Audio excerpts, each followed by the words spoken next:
February 3rd, 2025, an ordinary Monday at All Saints Catholic High School in Sheffield, UK.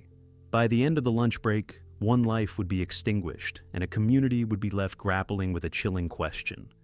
Could this tragedy have been foreseen?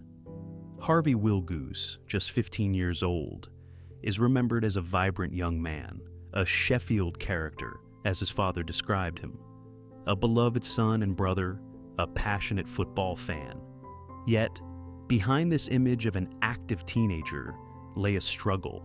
School attendance records paint a picture of increasing anxiety, a reluctance to engage with the traditional educational environment. His mother, Caroline Willgoose, spoke of a constant battleground, of feeling pressured to force her son into a setting that, in hindsight, they believe was not right for him. A subtle unease begins to form, where the signals of Harvey's distress fully understood or adequately addressed. The immediate events leading to Harvey's death were, according to court testimony, rooted in a seemingly trivial dispute between other students. But this disagreement did not remain within the confines of the schoolyard. Instead, it migrated to the digital realm, to social media chats, to fleeting messages on platforms like Snapchat. Here, shielded by anonymity and distance, tensions escalated. Threats were exchanged between Harvey and the boy who would ultimately take his life. The digital footprint of this escalating conflict raises a critical question. In an age of constant connectivity, how effectively can institutions monitor and intervene in the online conflicts that spill over into real-world violence?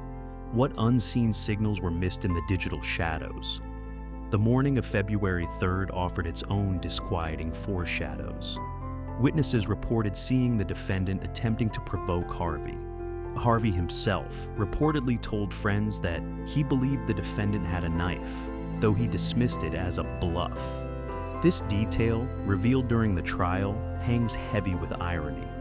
Later that morning, the defendant was captured on CCTV. His actions, though seemingly mundane, walking through corridors, interacting with peers, take on a chilling significance in retrospect.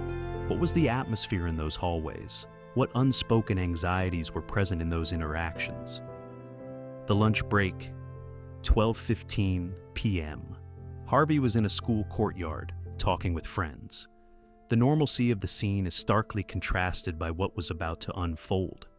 A teenage witness described a brief altercation, a punch, a push, then the glint of a 13-centimeter serrated-edged hunting knife, a weapon the defendant had brought onto school premises.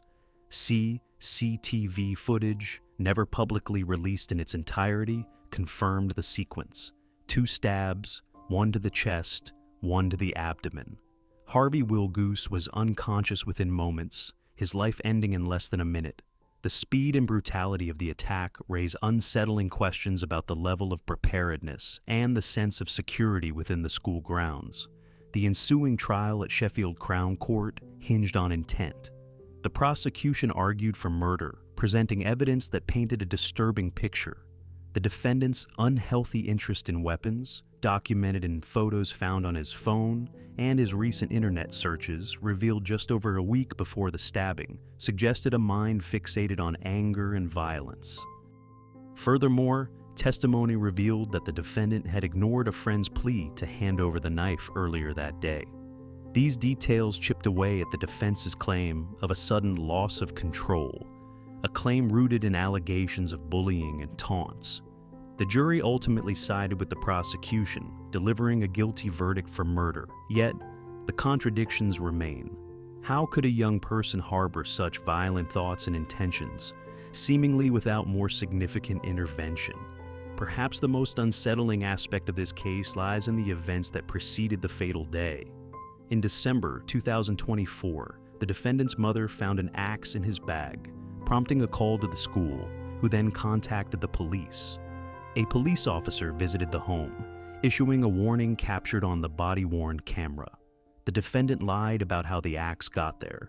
No further action was taken. Then, just 5 days before Harvey's death, the school went into lockdown after the defendant claimed another student had a knife during a violent incident. Police were called, but no weapon was found. These were not isolated incidents. They were, in the words of Harvey's family, flags. Warnings that something was deeply wrong. The unanswered question lingers. Why were these signals not heeded more decisively? What systemic failures allowed these opportunities for intervention to slip away?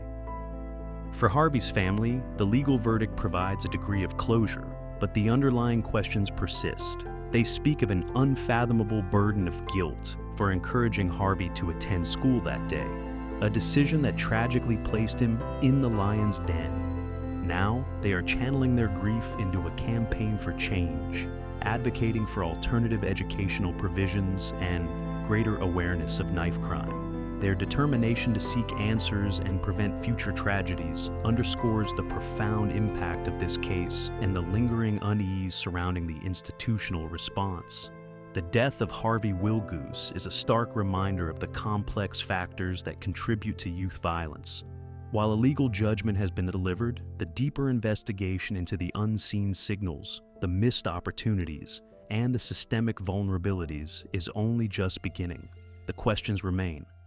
What more could have been done?